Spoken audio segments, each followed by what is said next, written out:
আসসালামু আলাইকুম, তাসরিমা নাহিদ আমন্ত্রণ জানাচ্ছি এনটিভির দুপুরের খবরে। ক্রাউন সিমেন্ট শিরোনাম দেখছিলেন, জানাবো পুরো খবর।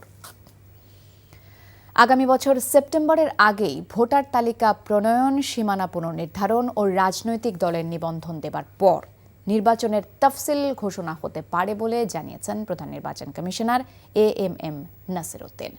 সুষ্ঠু নির্বাচন ও দুর্বৃত্তায়ন রোধে কমিশনের ক্ষমতা বৃদ্ধি চান সিসি। তবে সদ্য ক্ষমতাচ্যুত আওয়ামী লীগের নির্বাচনে অংশগ্রহণ নিয়ে আদালতের সিদ্ধান্ত মেনেই কাজ করা হবে বলে জানান তিনি। নিয়ামুল আজিজ সাদেকের রিপোর্ট। বিতর্কিত দ্বাদশ জাতীয় সংসদ নির্বাচনের 7 মাসের মাথায় দেশ ছেড়ে পালিয়ে যেতে বাধ্য হন স্বৈরাচারী প্রধানমন্ত্রী শেখ হাসিনা। অগাস্টে ডক্টর মোহাম্মদ ইউনূসের নেতৃত্বাধীন অন্তর্বর্তী সরকার গঠনের পর 21 নভেম্বর গঠিত হয় নির্বাচন কমিশন। এরই মধ্যে ত্রয়োদশ জাতীয় সংসদ নির্বাচনের প্রস্তুতি পর্বের কাজ পুরোদমে শুরু করেছে নির্বাচন কমিশন।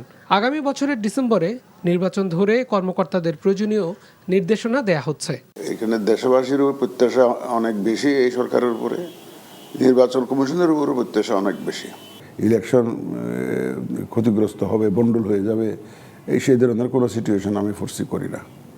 কারণ শোনেন, মানুষ যখন দেখতে পাবে যে এই election commission is committed to deliver A free fair election, যেটা তাদের চাহিদা, সারা দেশের মানুষই তো আমাদের পক্ষে দাঁড়াবে রে ভাই। নির্বাচন ব্যবস্থা সংস্কার কমিশনের রিপোর্ট আসার আগেই ভোটার তালিকা চূড়ান্তকরণ, সীমানা পুনর্নির্ধারণের কাজ শুরু হয়েছে। তবে এক্ষেত্রে ভুয়া ভোটার শনাক্তকরণ, নতুন ভোটার অন্তর্ভুক্তি ও সীমানা পুনর্নির্ধারণ নিয়ে জটিলতা নিরসন করা কঠিন হবে বলে মানছেন সিইসি। একই সঙ্গে দল নিবন্ধনের জন্য যাচাই বাছাইয়ের কাজকে চ্যালেঞ্জ বলছেন তিনি। বয়স 18 বছর হলো, তার কীভাবে ফয়সালা করলাম না, ফেক ভোটের কোনো বিবেচনা নিলাম না, তাইলে ভোটার লিস্ট করাটা খুব সহজ। মৃত ভোটার তালিকা থেকে বাদ যাক, এটা সবাই চাচ্ছে। সুতরাং এই ভোটার তালিকায় হাল নাগাদ করাটা আমাদের জন্য চ্যালেঞ্জ ইনডিড, বাট আমরা কাজ করে যাচ্ছি। প্রধান নির্বাচন কমিশনার আশা করেন জাতীয় নির্বাচনে আইন শৃঙ্খলা বাহিনী, ডিসিএসপি নিরপেক্ষভাবে কাজ করবে, কারণ নির্দলীয় সরকারের অধীনে নির্বাচন হবে। তাদের উপর তার এখন চাপ নাই। আগে তো একটা উপর থেকে বিশাল একটা প্রেশার ছিল তো, যে এইভাবে তোমরা ইলেকশন করে আমার দলকে জিতাইতে হবে। এখন তো সেরকম নাই। এখন তো they are free to work independently. ও mister X is a bad man. যখন আমি কাজকর্ম দেখব, কদিন দিন যাবে, তার কাজ দেখব, শুনবো চারিদিকে, তখন বুঝবো যে এই লোকটা ভালো না খারাপ। নির্বাচন কমিশনকে শক্তিশালী করতে সংস্কার কমিশনের সুপারিশ বাস্তবায়ন করা হবে বলেও জানান সিইসি। নির্বাচন সুষ্ঠু করতে ভোটের আগেই ব্যাপক রদবদল হতে পারে বলে ইঙ্গিত দিয়ে সিইসি বলেন, নির্বাচনকে গ্রহণযোগ্য করতে যত পদক্ষেপ নেওয়া প্রয়োজন তার সবই নেওয়া হবে। Niamul Aziz Sadek, NTV news, Dhaka.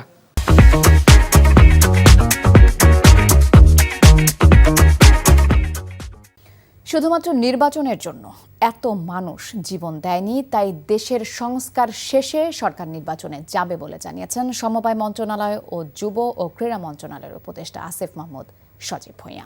সকালে ঠাকুরগাঁওয়ে বালিয়াডাঙ্গি উপজেলা পরিষদ হলরুমে শীতার্তদের মাঝে শীতবস্ত্র বিতরণ শেষে এসব কথা বলেন তিনি। উপদেষ্টা বলেন, বিগত দিনে উত্তরবঙ্গের জেলাগুলো অবহেলিত ছিল। বর্তমান সরকার এসব জেলা উপজেলাগুলোতে উন্নয়ন কার্যক্রমে হাত দিয়েছে। গণ অভ্যুত্থানে জেলার আহতদের চিকিৎসা নিশ্চিতে সরকার কাজ করছে বলেও জানান উপদেষ্টা।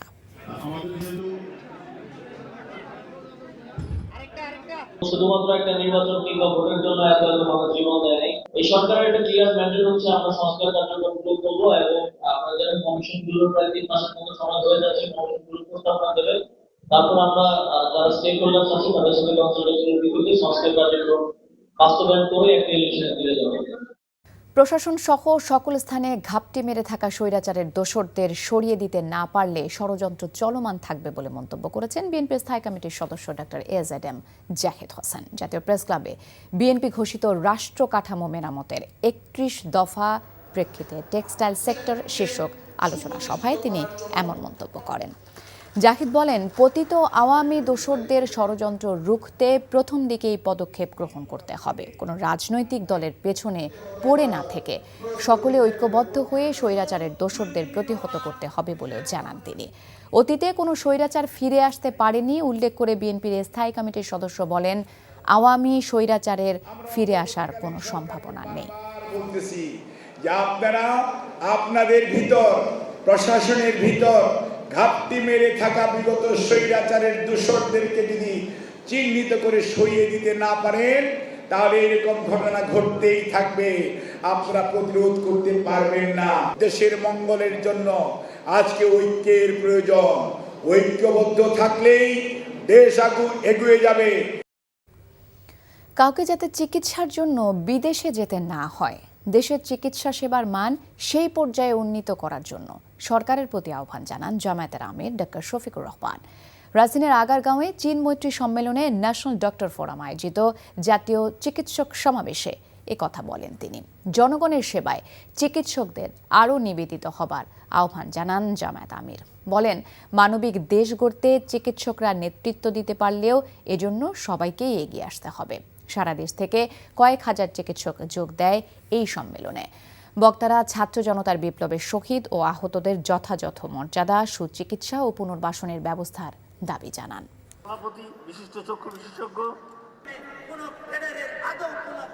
স্বাস্থ্য সেবার ক্ষেত্রে একটা বিপ্লব আসুক, এটা আমি প্রত্যাশা করি।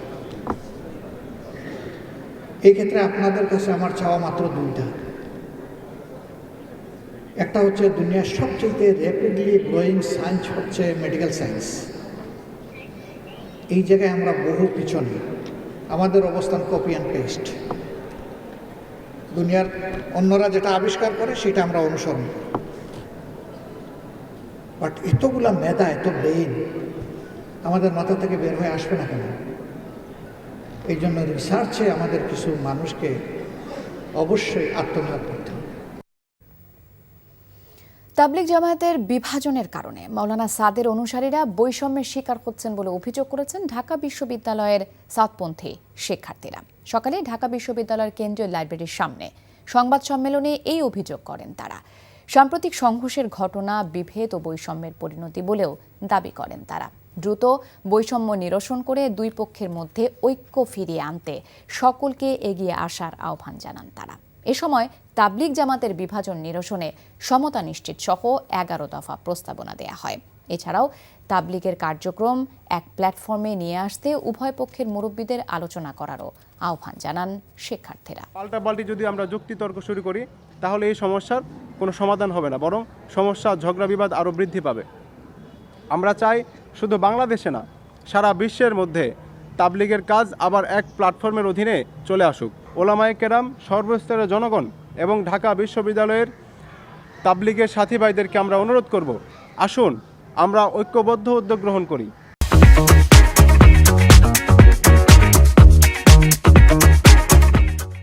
ধর্ম বর্ণ নির্বিশেষে সবাইকে বৈষম্যহীন দেশ গঠনে ও জনগণের কল্যাণে কাজ করার আহ্বান জানিয়েছেন রাষ্ট্রপতি মোহাম্মদ শাহাবুদ্দিন। খ্রিস্টান ধর্মাবলম্বীদের প্রধান ধর্মীয় উৎসব বড়দিন উপলক্ষে বঙ্গভবনে এক অনুষ্ঠানে তিনি কথা বলেন।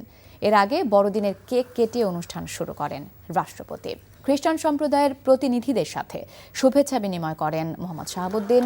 পরে শুভেচ্ছা বক্তব্যে জানান, বাংলাদেশ সাম্প্রদায়িক সমৃদ্ধির দেশ।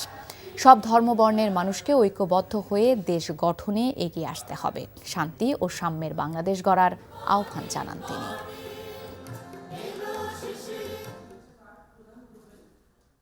একটি বৈষম্য ও দুর্নীতিমুক্ত এবং ন্যায়ভিত্তিক রাষ্ট্র প্রতিষ্ঠায় সাম্প্রদায়িক সম্প্রীতির বন্ধনকে আরও মজবুত করতে হবে। জাতি ধর্ম নির্বিশেষে সকলের প্রচেষ্টায় গড়ে উঠুক একটি আধুনিক ও উন্নত বাংলাদেশ। ব্রাহ্মণবাড়িয়ায় এক গৃহবধূকে নির্মমভাবে আগুনে পুড়িয়ে হত্যার ঘটনায় ফারহান ভূঁইয়ার রনি নামে এক যুবককে আসামি করে আখাউড়া থানায় মামলা করা হয়েছে। নিহত শারমিন বেগমের মেয়ে রুমা আক্তার বাদী হয়ে এই হত্যা মামলা দায়ের করেন। আখাউড়া থানার ভারপ্রাপ্ত কর্মকর্তা সমিউদ্দিন জানান, গ্রেপ্তারকৃত রনিকে আজ আদালতে হাজির করা হবে। গতকাল আখাউড়া উপজেলার হীরাপুর গ্রামের রহিমপুর এলাকায় এই ঘটনা হয়।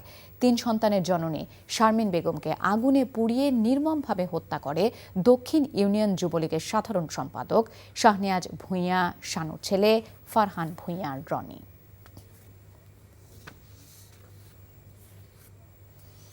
চাঁদপুরে মেঘনায় জাহাজে 7 জনকে হত্যার বিচারের দাবিতে মানববন্ধন করেছে বাংলাদেশ জাতীয়তাবাদী নৌযান শ্রমিক কর্মচারী দল। সকালে রাজধানীর সদরঘাট এলাকায় মানববন্ধন করেন তারা। জাতীয়তাবাদী শ্রমিক দলের প্রধান সমন্বয়ক শিমুল বিশ্বাস বলেন, এই হত্যা ষড়যন্ত্রের অংশ কিনা খুঁজে বের করতে হবে। উস্কানি দিয়ে শ্রমিকদের খেপিয়ে তুলতে চায় একটি পক্ষ, তাই সাধারণ শ্রমজীবী মানুষকে ধৈর্য ধরে পরিস্থিতি মোকাবেলার আহ্বান জানান তিনি। হত্যার সুষ্ঠু বিচার ও জড়িতদের দ্রুত গ্রেপ্তার না করলে কর্মবিরতি পালনের হুঁশিয়ারি দেন তারা। বক্তারা বলেন, মেঘনা নদীর বিভিন্ন স্থানে জাহাজ গতিরোধ করে চাঁদাবাজি, সন্ত্রাস, ডাকাতি ও শ্রমিক নির্যাতনের ঘটনা প্রায়ই ঘটছে। তবে এভাবে হত্যার ঘটনা কখনোই হয়নি। নদীতে নৌযান শ্রমিক কর্মচারীদের নিরাপত্তা নিশ্চিতে কোস্টগার্ড, নৌ পুলিশ ও পুলিশের কার্যক্রম নিয়েও প্রশ্ন তোলেন তারা। 7 জন শ্রমিকের হত্যা যেভাবে বাংলাদেশের নৌযান সেক্টরে আতঙ্ক, ভীতি, বিক্ষোভ তৈরি করেছে, এই আতঙ্ক আর ভীতি বিক্ষোভ সকল শ্রমিক সেক্টরে ছড়িয়ে দিয়ে বাংলাদেশের চক্রান্তকারীরা শ্রমিক অঙ্গনকে আজকে উস্কানি দিয়ে আজকে পরিবর্তনের পক্ষে কাজে লাগাতে চায়।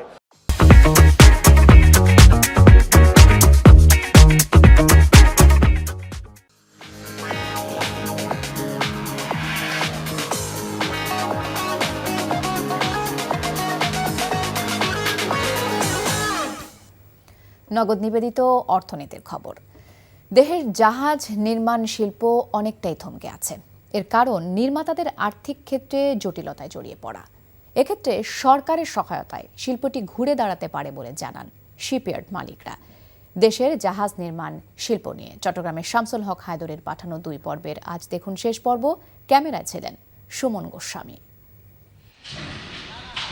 বাংলাদেশে গড়ে উঠেছে দক্ষ জাহাজ নির্মাণ শ্রমিক। বিদেশি শ্রমিকদের তুলনায় এদের পারিশ্রমিক তুলনামূলক কম হলেও যা পায় তাদের সন্তুষ্ট। আবার এ খাতে ভালো কর্মসংস্থানও হচ্ছে বলে জানান শ্রমিকরা। এই শিপইয়ার্ডটা হওয়ার কারণে আমাদের এই এলাকার মানুষগুলো কাজ করতে পারতেছে। কাজ করে আমাদের উপার্জন যেটা হচ্ছে সেটা দিয়ে আমাদের মোটামুটি অনেক ভালো চলতেছে। বাংলাদেশে নির্মিত জাহাজের মান উন্নত ও নির্মাণ ব্যয় কম হওয়ায় এগিয়ে আসছেন বিদেশি আমদানিকারকরা। ফলে পর্যাপ্ত রপ্তানির সুযোগ এলেও তা পুরোপুরি কাজে লাগানো সম্ভব হচ্ছে না। এক্ষেত্রে ভারী শিল্পটির পুঁজি সংকট উত্তরণে সরকারের নীতি সহায়তা চান জাহাজ নির্মাতারা। আমি প্রিন্সিপালটা পে করে দেবো, আর পে করার পরে ইন্টারেস্টটা যদি আমাকে মাফ করে দেয় আর আমাকে একটা লো কস্ট যদি ফান্ড করে দেয় আমার ওয়ার্কিং ক্যাপিটালের জন্য, আমার প্রজেক্ট ফাইন্যান্সিংয়ের জন্য, আমার তাতেই কিন্তু আমার শিপ বিল্ডিংটা ঘুরে দাঁড়াতে পারে। আমাদের দেশীয় প্রতিষ্ঠান যদি সে আমাদের টেন্ডার স্পেক এবং অনুযায়ী যদি তাদের কারিগরি সক্ষমতা এবং আর্থিক সক্ষমতা থাকে, তারা যদি এই কাজ আমাদেরকে টাইমলি ডেলিভারি দিতে পারে, চট্টগ্রাম বন্দর কর্তৃপক্ষও সে তাদেরকে সাধুবাদ জানাবে যে দেশীয় শিল্প আমরা বিকাশ ঘটাতে সহযোগিতা করতে পারছি। দেশের বন্দরসমূহ বিভিন্ন সংস্থা জাহাজ আমদানি করে থাকে। সেসব সংস্থায় বিদেশ থেকে জাহাজ আমদানির পরিবর্তে দেশে নির্মিত জাহাজ সংগ্রহ করা হলে বিপুল পরিমাণ বৈদেশিক মুদ্রা সাশ্রয় হবে। এ বিষয়ে মান ও নির্মাণ সময়ের উপর গুরুত্ব দেন বন্দর সংশ্লিষ্টরা। NTV news desk. এই ছিল দুপুরের খবরে। এই খবরের ভিডিও সহ আপডেট জানতে ভিজিট করুন NTV অনলাইন www.ntvpt.com। এছাড়াও NTV জনপ্রিয় সব অনুষ্ঠান ও খবরের আপডেট জানতে ভিজিট করুন আমাদের ইউটিউব ও ভেরিফাইড ফেসবুক পেজে। 5টায় দেশের খবর দেখার আমন্ত্রণ রইল। ধন্যবাদ সবাইকে।